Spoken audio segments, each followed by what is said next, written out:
دوستو آج کی ویڈیو کا ٹاپک ہے کہ 3 دن کا بھوکا پیاسا نوجوان جب ایک گھر میں چوری کرنے کی نیت سے کھانا چرانے کی نیت سے گھستا ہے لیکن اللہ کے ڈر سے کھانا نہیں چراتا ہے تو اللہ تعالیٰ اسے کیسا انعام عطا کرتا ہے۔ آپ سے گزارش ہے کہ ویڈیو کو آخر تک ضرور دیکھیں۔ دوستو ایک بہت بڑی مسجد جس کا نام مسجد توبہ ہے، اس مسجد کے وہاں بننے سے پہلے وہ جگہ بہت برے کاموں کے لیے جانی جاتی تھی۔ وہاں لوگ اللہ تعالیٰ کی ذات میں کسی اور کو شریک کرتے یعنی اللہ تعالیٰ کے سوا کسی اور کی پوجا کرتے تھے۔ 7ویں ہجری میں ایک مسلمان بادشاہ نے اس جگہ کو خرید کر وہاں پر وہ مسجد تعمیر کروائی جس کا نام مسجد توبہ رکھا گیا۔ ایک نیک دل لڑکا جو بہت زیادہ غریب اور عزت نفس میں مشہور تھا، کسی کے آگے ہاتھ نہیں پھیلاتا تھا۔ اللہ پاک نے اس پر کرم نوازی کی، وہ عبادت کیا کرتا تھا، اللہ تعالیٰ کا ذکر کیا کرتا۔ اسی مسجد توبہ کے اندر ایک کمرہ تھا جہاں پر وہ نوجوان رہا کرتا تھا۔ اب اس سے امتحان کو جس طرح لیا گیا کہ 2 روز گزر گئے لیکن اس نے کچھ کھایا پیا نہیں اور نہ اس کے پاس کھانے پینے کے لیے کوئی پیسہ موجود تھا۔ 2 روز تو برداشت کر لیے، تیسری روز بھوک کی شدت نے اسے احساس دلایا کہ وہ مرنے کے قریب ہے۔ سوچنے لگا کہ اب اس حالت میں آ چکا ہوں کہ مر رہا ہوں، مجھے جو بھی چیز مل جائے گی چاہے چوری کی کیوں نہ ہو میرے لیے جائز ہوگی۔ اسی بنا پر اس نے سوچا کہ مردار تو نہیں کھاؤں گا اور نہ ہی کوئی حرام جانور کھاؤں گا، ایک کام کرتا ہوں میں کہیں سے کھانا چرا لیتا ہوں۔ اس مسجد کے پاس بہت سے پرانے مکانات بنے ہوئے تھے جہاں پر ایک دوسرے کی چھتیں آپس میں ملی ہوئی تھیں، چھتوں سے ہی سارے محلے میں جایا جا سکتا تھا۔ نوجوان مسجد کی چھت پر گیا اور وہاں سے محلے کے گھروں کی طرف چل دیا۔ پہلے گھر میں پہنچا تو دیکھا کہ وہاں کچھ خواتین ہیں، وہ سر جھکا کر وہاں سے چلا گیا کہ اچھی بات نہیں کہ خواتین کے گھر جاؤں یا ان کے گھر سے کوئی کھانا چراؤں۔ اس کے بعد والا گھر اس نے دیکھا تو وہ خالی تھا، کوئی نہیں تھا، مگر اس گھر سے کھانے کی بہترین خوشبو آ رہی تھی۔ بھوک کی شدت میں کھانے کی خوشبو جب اس کے دماغ تک پہنچی تو اس کے اندر ایک کشش پیدا ہو گئی کہ مکان کے اندر جاؤں گا، خالی بھی ہے۔ وہ مکان ایک منزلہ تھا، چھت سے وہ صحن میں آ گیا، فوراً باورچی خانے میں پہنچا۔ اس نے برتن کا ڈھکن اٹھایا تو اس میں مچھلی رکھی ہوئی تھی۔ مچھلی کا سالن بہترین قسم کا تھا۔ فوراً دل نے چاہا کہ مچھلی اٹھا لوں اور میں اس کو کھا لوں۔ ابھی اس نے اپنے دانتوں کے قریب لا کر کھانا ہی چاہا تھا کہ اس کی عقل اپنی جگہ واپس آ گئی اور ایمان جاگ گیا۔ اس نے اپنے آپ سے کہا، اللہ کی پناہ، میں مسجد میں رہتا ہوں، اللہ تعالیٰ کی عبادت کرتا ہوں، نیک لوگوں کی صحبت میں رہتا ہوں، لوگوں کے گھروں میں گھسوں اور چوری کروں، کیا مجھے اپنے رب کے ذات پر بھروسہ نہیں ہے؟ میرا رب مجھے پالتا ہے، کیا مجھے کھانا نہیں دے گا جو میں چوری اور حرام کاری کر رہا ہوں؟ اپنی اس فعل پر اسے شرم آئی، پشیمان ہوا اور توبہ استغفار کرنے لگا اور پھر دیگچی کے برتن کو وہیں رکھ دیا۔ اب وہاں سے مایوسی کی حالت میں لوٹ کے مسجد میں آیا لیکن بھوک کی شدت سے سمجھ نہیں آ رہا تھا کہ کیا کریں۔ امام صاحب کا درس چل رہا تھا اور اس درس میں بہت شوق سے جایا کرتا تھا، لیکن اس وقت بھوک کی حالت تھی۔ بھوک کی وجہ سے اسے سمجھ نہیں آ رہا تھا کہ وہ کیا درس دے رہے ہیں، مانو جیسے ذہن اس کی طرف لگ ہی نہیں پا رہا تھا۔ جب شیخ صاحب نے درس دے دیا تو لوگ وہاں سے چلے گئے تو ایک شخص مسجد میں داخل ہوا، شیخ سے گفتگو کی اور وہ طالب علم ان دونوں کی گفتگو سمجھ نہیں پایا۔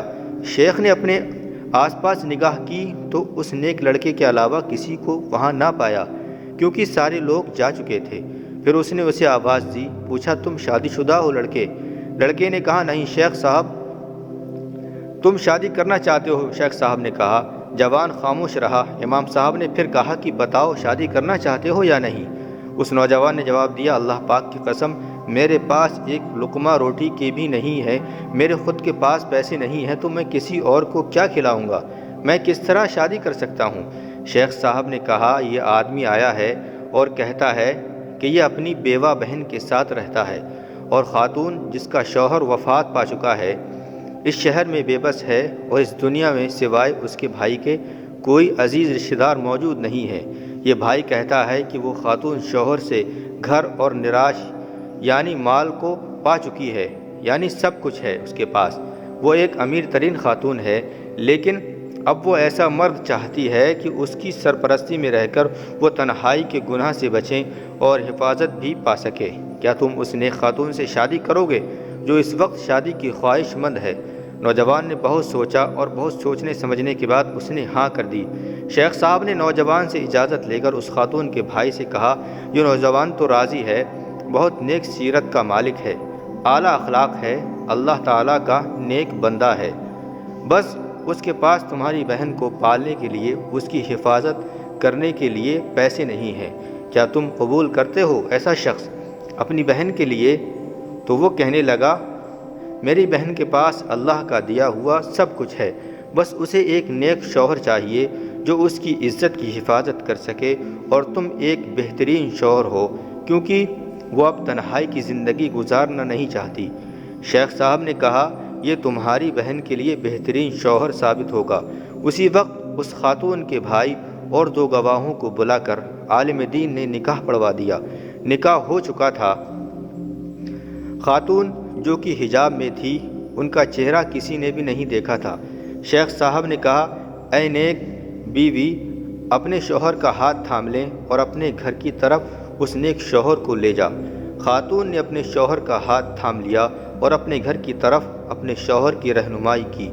جب گھر میں داخل ہوئی تو اپنے چہرے سے نقاب اٹھایا۔ وہ نوجوان اپنی بیوی کے حسن و جمال کو دیکھ کر حیرت زدہ رہ گیا۔ حسین بیوی سے جب نظریں ہٹیں تو دیکھا کہ یہ تو وہی گھر ہے جس میں وہ داخل ہوا تھا، یہ تو وہی گھر ہے جس میں چوری کی غرض سے گیا تھا کہ میں کچھ کھا لوں، لیکن میں نے کھایا نہیں تھا۔ ابھی اسے اپنے سوالوں کا جواب نہیں ملا تھا کہ زوجہ نے اپنے شوہر سے پوچھا، آپ کو کچھ کھانا ہے؟ وہ تو پہلے ہی بھوکا تھا۔ اس نے کہا ہاں۔ وہ جلدی سے اس کے لیے کھانا لے آئی، لیکن جیسے ہی برتن پر سے ڈھکن ہٹایا تو دیکھا کہ کسی نے مچھلی کو اپنے دانتوں سے کاٹا ہے۔ اس نے کہا، عجیب بات ہے، گھر میں کون آیا تھا جس نے مچھلی کو 2 دانتوں سے کاٹا ہے لیکن کھایا نہیں، صرف دانتوں کے نشان ہے۔ وہ نوجوان جو پیچھے کھڑا ہوا تھا رونے لگا، رو رو کر بلکنے لگا اور کہنے لگا، میں آپ کو اپنا قصہ سناتا ہوں۔ اس نے پورا واقعہ سنا دیا کہ وہ کس طرح بھوک کے ہاتھوں مجبور ہو گیا تھا۔ تیسرا دن تھا جب اس کے پاس کھانے کے پیسے بھی نہیں تھے، اور جب مجبور ہو کر چوری کی غرض سے گھر میں آیا جو کہ خالی تھا، گھر میں کوئی بھی نہیں تھا۔ اس وقت اس نے مچھلی کو کھانا چاہا لیکن وہ نگل نہ سکا، کیونکہ اس کے دل میں خیال آیا کہ چوری تو حرام کام ہے، گناہ کا کام ہے۔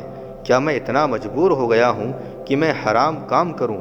کیا مجھے اپنے رب کی ذات پر بھروسہ نہیں ہے کہ وہ مجھے کھلائے گا اور پلائے گا؟ آج دیکھیں، میں آپ کا شوہر بن کر اس گھر میں کھڑا ہوں، کل تک میں اجنبی تھا۔ بیوی نے کہا، بے شک یہ آپ کی امانت داری اور تقویٰ کا نتیجہ ہے کہ آپ نے اللہ تعالیٰ کے ڈر سے مچھلی کو کھانے سے اپنے آپ کو بچایا، تو اللہ تعالیٰ نے سارا گھر اور گھر کی ملکہ کو حلال طریقے سے آپ کو عطا کر دیا ہے۔ سبحان اللہ۔ دوستو، جو کوئی بھی اللہ پاک کی خاطر کسی گناہ کو ترک کرتا ہے، چھوڑتا ہے اور تقوی اختیار کرتا ہے، تو اس کے لیے اللہ تعالیٰ بہترین چیز عطا کرتا ہے۔ وہ چاہتا ہے تو چوری کر کے کھا لیتا، لیکن اس نے ایسا نہیں کیا۔ ہاں، بھوک کی شدت تھی، بھوک سے پریشان تھا، اس نے چاہا تھا کہ یہ کام کر لوں کیونکہ وہ بھوک سے مر جاتا۔ مردار نہیں کھایا، چوری کرنے گیا، لیکن اندر کا جو ضمیر تھا وہ نیک انسان تھا۔ اس نے کہا، نہیں، چاہے کچھ بھی ہو جائے تم حرام نہیں کھاؤ گے۔ اللہ تعالیٰ نے اس گھر کی ملکہ کو اس کی بیوی بنا دیا اور اسی کھانے کو اس کے لیے حلال فرما دیا۔ دوستو، امید کرتا ہوں یہ ویڈیو، یہ واقعہ آپ کو پسند آیا ہوگا، لہٰذا آپ سے گزارش ہے ویڈیو کو لائک کریں، شیئر کریں اور چینل کو سبسکرائب کریں تاکہ ایسی ہی ویڈیوز ہم آپ کی خدمت میں پیش کرتے رہیں۔ السلام علیکم ورحمۃ اللہ وبرکاتہ۔ اللہ حافظ۔